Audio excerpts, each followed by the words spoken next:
it's been a little bit of a while, but we're going to start like digitally illustrating our Rube Goldberg. So there's probably one of two ways your project has started. You either drew a picture and I scanned it in, or you started just drawing digitally with like the stylus, and that's fine too. Like any of those techniques work for me. I'm gonna just demo this scan technique because that's what most of us did.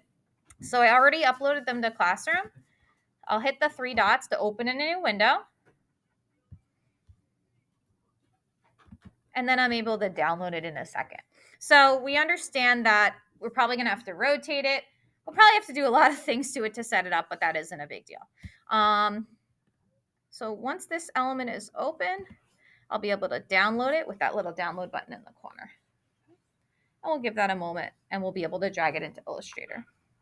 The nice part about this project is I'm pretty flexible with the size. If you want to make it bigger or smaller than your printer size piece of paper, feel free. And if you don't like the way your paper is set up, you have a lot of room to move it. And there's a lot of options with that.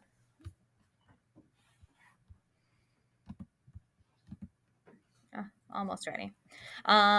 We'll also go over the three different shapes we're required to have in it. So we're required to use the free transform tool, which usually gives us like a trapezoid type of shape. The minus front tool, which gives us like a donut hole option. And then the merge together tool, so that way we can get a brand new shape out of it. Hey, how are you? What is it? All right, so it downloaded my scan. It's right in the corner. We're going to drag into Illustrator, and I like to just drop it on the screen here. We'll give it a moment to load. The key is we want to make sure it's set up for a letter size piece of paper, but we can make it bigger later. So I'm going to click on this like blank workspace in the background, and so I can hit document setup, edit artboards. And oh good, it already recognizes it as a letter, which is fantastic. So I don't think I'm going to change anything with that, which is nice. Saves us a little time. So I'll just click my black arrow to exit that form. But like my drawing's upside down at the moment, and I definitely want to make it bigger. So how am I going to do that? What could I do?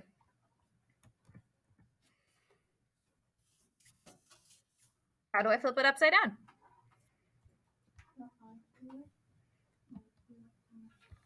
Whoop. I'm going to hold my shift key.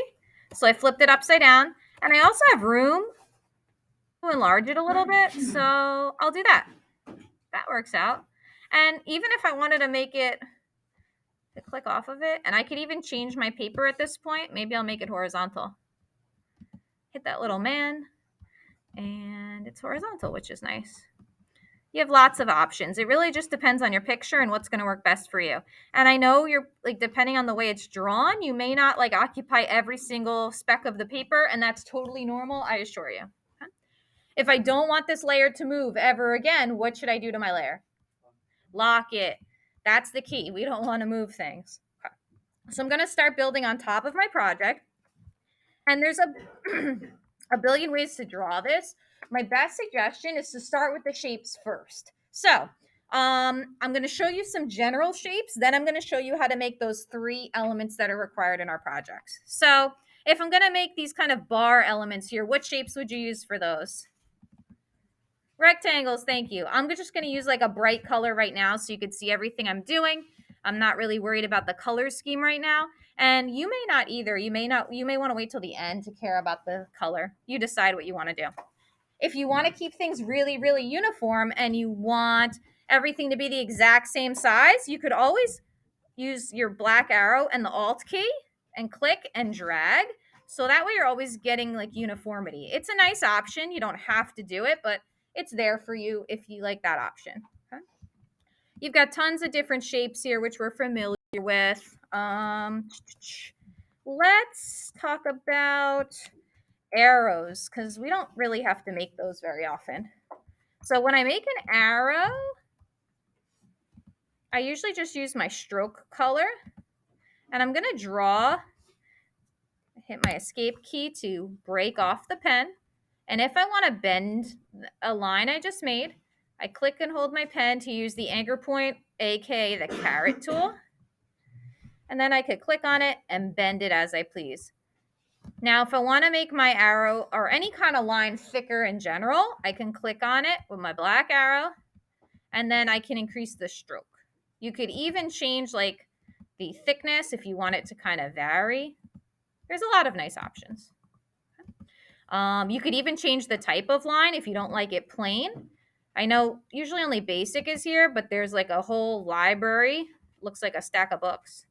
And I'm going to pick something random.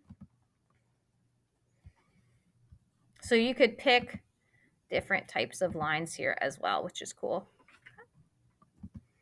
Very fun. I'm going to go back to basic for now, though. Cool. If I want to put an arrow on the end of it, I can go to Window, Stroke. And if you can't see all of it, you may see a little thing like that, and that's annoying. Nothing helpful there. Show Options, and here's some cool options. This will like round the edge. Zoom in a little bit more. So it's got a cap, so you could keep it sharp or rounded. You could make it into a dashed line and adjust like the numbers here, depending on how you want your dash to look. That barely gives us anything. You could arrowhead. So if I want an arrow on my right-hand side, I'll pick this right-hand option, and you could put different types of arrows on it, which is very cool. So there's lots of options with stuff like that. That is a really big arrow. So arrows are quite helpful in this progress for us as well. Questions so far about those techniques? Super. Let's keep on rolling. I'm going to show you how to merge two together. So that's one of the parts of our project here. So we're going to use our window pathfinder, and we're going to use the unite mode to push two shapes into one. So based on what you're looking at here, what could be a good element here where I could easily push two shapes into one? What do you think? I'll narrow it down. The parachute or this ovally shape? Agreed. So what shapes do you think you could use to make this rounded ovally shape? Circles and? Awesome. So I'm going to use some weird colors just so you could see what I'm doing. So, and you don't have to do it this exact way. It's just an option. So I'm going to start with a circle at the top. I want the exact same thing. So I'll use my black arrow and alt click and push this at the bottom. And then I'll connect it with a big old rectangle. Lovely. Now, just so it's easier in life in general when we're working on it, I'll shift click all this stuff, and I'll use my Pathfinder Unite, and bam, it's one big shape, which is lovely. Very convenient. Okay. I'm going to just make it see-through for a minute, like that. So we just did the Unite version. How about we make a big donut hole in this circle here so you can see what's going on. Okay. So if I'm going to make a donut hole, which is also called like our minus front function, I'll pick a new color because let's mix it up a little bit. Purple it is. I'm going to use my circle here. And then I usually pick a different color just so I could see it. The color won't actually matter later though, which is nice. Yep. That's next. Yep, that's the next thing I'm doing after this one. So I found the donut hole I want on here. I want that blue thing to disappear. I want it to be empty so I could see right through to my green piece under here. So I'm going to select my circle, my baby circle, my big circle using my shift key. And then I'll click my minus front, and bam, I made a big donut hole, as you can see there. That's going to be requirement number 2 for our project. Requirement number 1, we use a unite. Requirement number 2, we use minus front. And requirement number 3, like you just said, is that we need some kind of trapezoid element. When I say trapezoid-ish, it just has to kind of be a relative of the trapezoid. So maybe I'll do that on the basket here. So if you had to start with a general shape that's close to a trapezoid, where would you start? I'll give you a hint. If you had to start with one from here, where would you begin? We have corners, so we want something that's going to be sharper. Yeah, let's start with the rectangle. Good call. So I'll start here. And then we're going to use our free transform, which is this little, I call it like a picture frame with an arrow. And then usually the second one down, I like the best. And you can just push in a corner, or you could pull out a corner. It's really personal preference, whatever you prefer. And that's how we would end up making like a trapezoid shape. The cool part is if you want it curved, like a lot of people told me they want to make buckets and things like that, which is a great idea. You could go back to that little caret you have with your pen, push these down a little bit to create a little bit of a smile kind of curve, and you'll get a really nice three-dimensional effect, which is very light and simple, but very pretty. And then, like, maybe I'll pick a different color here so you can see it. The free transform was this guy over here. It's a picture frame with like a little arrow in it about halfway down. Well, for the curve, sorry, the curve was your little caret tool, aka the anchor point tool with your pen. Okay? And then if you want to create that like basket area behind it, I went in with my circle. Of course, you may have to adjust it, tuck it behind. Kind of adjusting the size is a little bit of a wiggling adjustment here, but you'll get it. Can make it taller, shorter, whatever you prefer. And it actually makes it look pretty sophisticated. So I would say give yourself a few days to work on like the drawing portions. You could add text. You could really add whatever you want. And then at the end, I usually tell people they'll end up hiding their background layer. And some people decide to keep the background white and they like using more colorful elements for the mechanisms. Other people like to keep their mechanisms kind of black, gray, and then do a colorful background.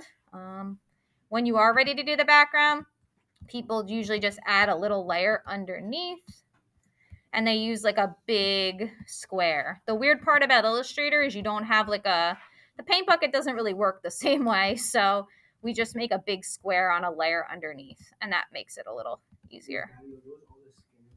Yeah, that's everything I have scanned in. So we basically work off of that. And usually the last day, I have you make a top layer and I have you just like circle the 3 elements I asked you to make. So that way, if you want to keep it as a portfolio piece or something, you could just hide that layer and no one ever has to know. Any other questions coming to mind so far before we proceed into drawing on our own? All right, cool. Take your time. At least before you leave on the first day, have your canvas ready to go. And I would at least have a few shapes drawn. Don't get hung up on the colors. That you can always see for the end. Okay. And I'm excited to see what they look like. Any final questions? Super. Let's roll.